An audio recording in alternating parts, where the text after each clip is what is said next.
ciudades procura de trabajo.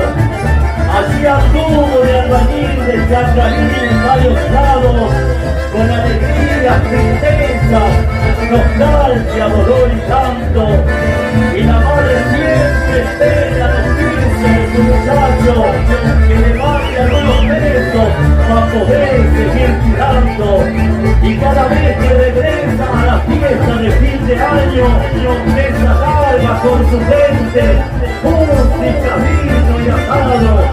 Nuevamente la partida, música, risas y abrazos.